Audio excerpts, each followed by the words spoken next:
The London mayoral election is coming up on the 2nd of May this year. 13 candidates have so far emerged in the race for City Hall. Here's your whistle-stop guide to who they are and what they're promising.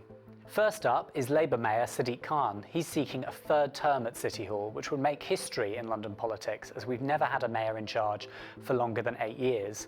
He recently announced that his popular free school meal programme will continue for another year if he's re-elected, but he's staying tight-lipped on the rest of his plans, saying that Londoners will have to wait for his manifesto to be published. His main challenger is the Conservative candidate Susan Hall.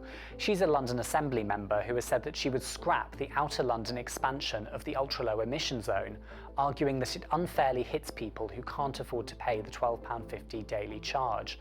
She's also promised to invest £200 million into the Met Police and to set up specialist units to tackle burglaries, robberies and thefts.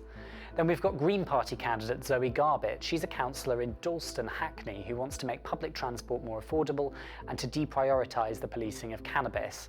The Greens have come third in the last 3 mayoral elections and achieved almost 8% of the vote in the 2021 contest.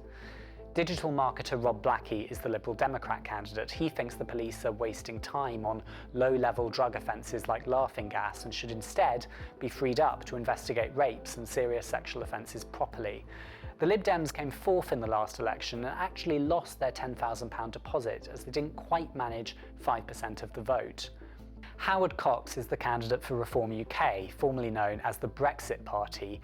He's the founder of the Fair Fuel UK campaign, and he's pledged to scrap the entire ULEZ, not just the Outer London expansion. He's also put forward several other pro-motorist policies. Now, there are then 8 further candidates running either as independents or from significantly smaller parties. Shyam Batra is a property and finance broker from West London running as an independent. He promises to abolish the ULEZ, but also the congestion zone and 20-mile-per-hour speed limits. Count Binface, the self-professed intergalactic space warrior, is also back this year, having previously stood in the last mayoral election.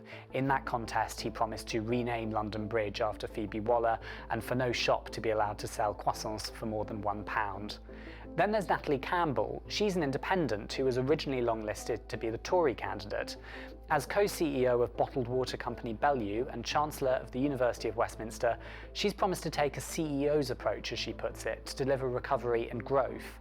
The former Labour MP George Galloway is standing for the Workers' Party of Britain, having previously stood in 2016 for the Respect Party. His current party calls for decent, cheap, secure housing for all and an end to imperialist wars.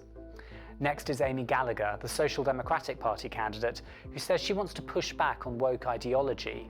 She also pledges to depoliticise the police and make transport free for under-25s. Independent candidate Taryn Gulati wants to reopen closed police stations in areas with high crime and to tackle inequality in London. He's an investment banker who believes the capital has lost its mojo and he aims to bring back the smiles on Londoners' faces.